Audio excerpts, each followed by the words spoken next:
Assalamualaikum warahmatullahi wabarakatuh. Pagi ini kita lakukan terapi bedong untuk Anin. Ya.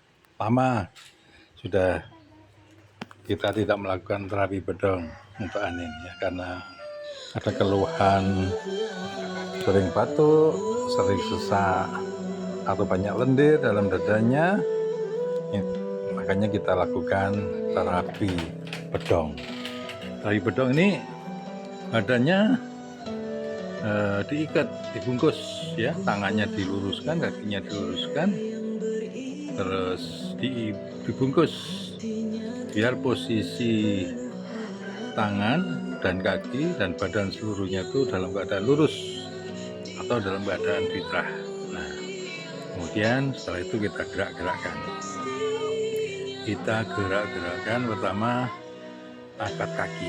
Ini gerakan pisang ayun kalau di dalam pas pengobatan akhir zaman. Nah, ini dinaikkan, turun, naik, turun. Kaki ini sebenarnya fokusnya nanti ke panggul dan hubungannya dengan keturunan ekor sebenarnya. Kita cek juga supaya posisi tangan ya tetap pada posisi yang lurus. Nah, sekarang ganti gerakan dengan mengangkat badan. Kita jaga kepala agar tidak terbentur, kita amankan dengan bantal. Nah, gerakannya lurus, ya lurus, angkat badan, angkat badan, naik turun begitu. Nah, seperti itu, naik turun. Kita tekan, kita tahan yang bagian kaki maupun bagian tengah badannya, bagian pantatnya supaya tidak ikut terangkat. Nah, sampai bagaimana? Sampai dia kira-kira capek. Nah, ini rencana akan kita lakukan selama 10 menit. Nah, ini gerakan selanjutnya. Ya, dia suka juga ini Anin, ya dengan digelitiki. Nah, dengan digelitiki ini otomatis rongga dada akan digerak-gerakkan, rongga dadanya akan digerak-gerakkan. Ya, dia meronta-ronta begitu. Nah, ini diharapkan nanti bisa melonggarkan dada atau lendir-lendir yang ada di dalam badannya, mungkin di paru-paru itu bisa dikeluarkan dahaknya.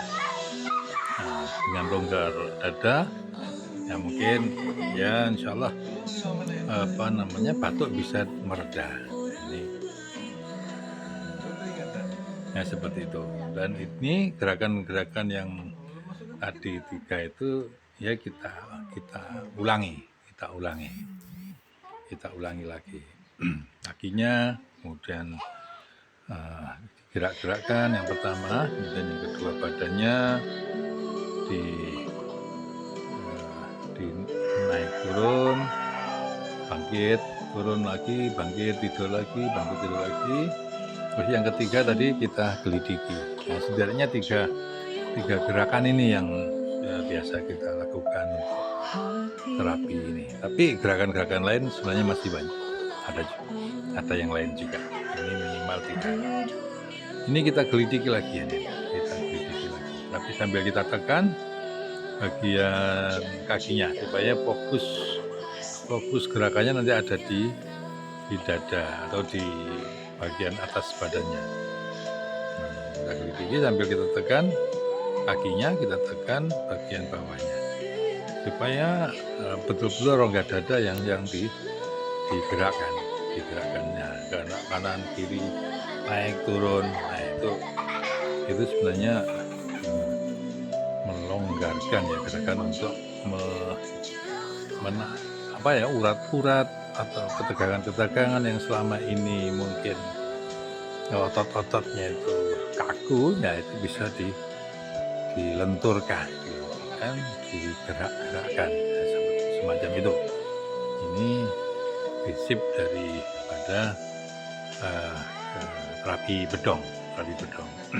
Nah, ini kita coba lagi, kita maksimalkan gerakan atasnya, kita dengan kakinya ditekan, diinjak supaya apa? Supaya lurus. Nah, badannya lurus, kita jaga lurus, bantalnya kita tambah lagi satu supaya ngangkatnya agak ringan,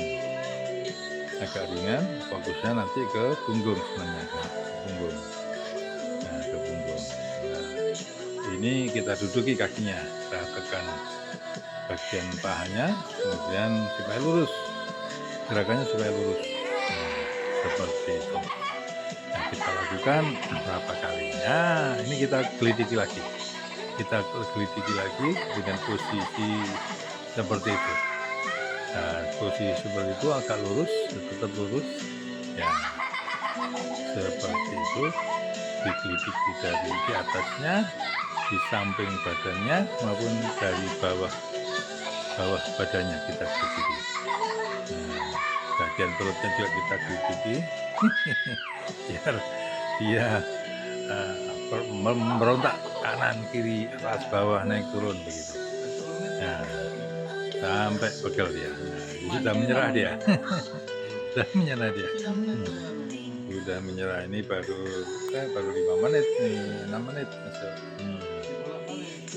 Terapinya masih kita lelah. Ini tangannya sudah pada keluar, ini harus diluruskan lagi, harus dimasukkan nih. Harus dimasukkan lagi, tangannya harus dimasukkan lagi, jangan sampai lepas. Kalau lepas nanti tidak maksimal. Nah, kita tata lagi, kita benahi lagi bedongnya kita benahi lagi, tangannya kita masukkan lagi. Nah, supaya efek dari bedang itu lebih maksimal, karena badan prinsipnya harus lurus, harus fitrah, harus lurus, mulai tangan, badan, dan kakinya, dan posisi badannya lurus. Nah, ini sebenarnya postural fitrah postural ya seperti ini, lurus. Nah, kalau posturnya itu fitrah atau lurus dan seimbang, insya Allah kita lebih sehat dibanding kalau postur itu tidak lurus, misalnya membungkuk, misalnya melengkung, kepalanya agak maju, tulang ekornya agak maju, semacam itu. Nah, ini prinsip daripada bedong atau terapi BAZ itu adalah untuk menerapi postur itu kembali lagi ke titik fitrah, ke titik 0, koordinat 0,0,0. Pada saat koordinat itu tidak 0, nah ini pasti ada gangguan karena tidak seimbangnya postural tadi. Ya, bedong ini adalah salah satu teknik ya, terutama yang kita lakukan untuk anak-anak maupun bayi, balita, semacam itu. Ini sangat dan hampir semua terapi untuk anak-anak ini kita memang mengandalkan bedong. Bedong ini ya tidak seterusnya di bedong, tapi ada durasinya. Nah, rencana ini kita lakukan selama 10 menit. Bisa nanti ditingkatkan jadi 15 menit. Kalau gerakannya maksimal, nah ini bisa lebih cepat. Nah, ini gerakan lain lagi. Ini gerakan yang terakhir ini. Itu kaki kita angkat ke atas, ya, kemudian pantat dinaik turunkan. Nah, dinaik turunkan. Ini juga membantu satu di area pinggul, kemudian area tulang torak belakang maupun sampai ke tulang rangka dada ya. Ini. Nah, seperti ini. Nah, diangkat pantatnya, turun naik. Kita tahan kakinya. Nah, semacam itu. Nah, ini juga sampai digerakkan ke perut, sampai ke pinggul, sampai ke torakal atau tulang dada. Kita gelitiki lagi, ya, digelitiki lagi.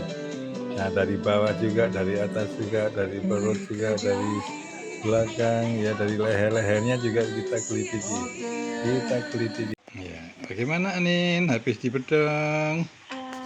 Bagus, enak. Alhamdulillah. Alhamdulillah.